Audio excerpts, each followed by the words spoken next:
Hello out there, fellow detectorists. This is just a quick review of what's been going on lately. After I found, like I said, the first one and ordered a bezel for it and a chain, and found the second, I then come across, let's see if I can get a good zoom in here, 1880. You can still see it's got a little wear. She's got most of her hair on the above the Liberty on her head, so it's somewhere in the extremely fine condition. That $5 gold piece. See if I can get it just right where it's not so glittery, but you can see there's somewhere on the feathers, on the wingtips, and on the neck, and above the shield. You don't see the feathers, so that was that. And on a field adjacent to this one, another, and the house was built in 1805. I come across, I got a holder for this one, so I threw it in there. 1895, Philadelphia. I had this holder from another coin, so I took that coin out and stuck this in it, since it's a little bit more important than the piece of shit that was in here. So, and then I also found 1899. This is a San Francisco mark, S. It's a little dinged. I can get it just right where it ain't so. It's got some wear on the neck and stuff, and you can see half the hair's about there on her head above the Liberty, and the buns are starting to get worn, and it's got a little wear on the L. This is a little bit lower than the condition of the other one. I also come across an 1834 50-cent piece, and in that condition I'm considering about maybe a very good, and even in that condition it's about $100 maybe. So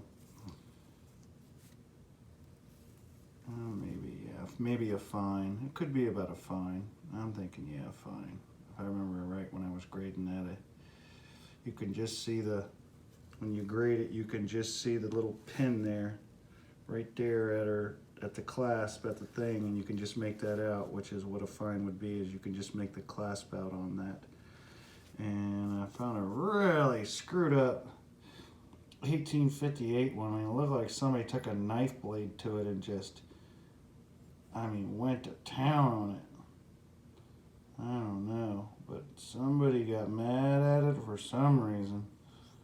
I was like, oh, who would do something so stupid? But both of these coins are still back in before the Civil War, so, that's gonna be, I've been touching this one since I don't really care, and you can see this one has still got the nice, like a purplish, hueish patina on it. I just, as soon as I pulled the clump off it, I was just like, oh my goodness. I think I barely little scratched there on her cheek next deck. It was just like my skin barely kind of went through the hewing of the coin, so I just was like, oh, don't touch it no more, don't do nothing to it, because I don't want it to show any kind of scratches through that patina. It's been sitting there for so long, so. But yeah, other than that, it hasn't been anything too exciting. No ring, because I skipped out of the parks and headed back over to the field, and once I kind of got on a hot streak over there, I saw the other house down at the end and went over and asked to hunt the farm. Built in 1805, and paid him $25 to get their permission. I kind of been finding out if you throw a few bucks out, then the people that usually say no, usually give you a yes. And so I've been doing pretty good hunting these really old farms around here lately, so I've been kind of just going where the luck is. If I go out into the parks and find some luck, I'll hit those for a while, and then if I go out in the farmer's field, hit some luck or find a dime or something, and I'll stay out there for a while. But that's what's been going on lately. I did when I went out to the park the other day because I wasn't having any luck in the field. You know, I was finding a bunch of change and get a big high tone, and you know, you start to see a big lookingish coin come out, and you're like, what the hell is this thing? And it says it's a doubloon. And you first thing I see on the thing, it says 1754 as I'm kind of getting the dirt. I'm like, what the hell? And I see it's a Long John Silver's doubloon. That was a cruel ass joke. I was like, you gotta be kidding me. So I technically did find one of these 1754, just not Spanish. It's like aluminum or something. When you hear it drop, you can tell it's aluminum-ish. So that was a little cruel joke, but I'd rather hit some of these things, so that's why I've been kind of staying out in the farmers' fields lately. So happy hunting out there, and remember, all holes matter.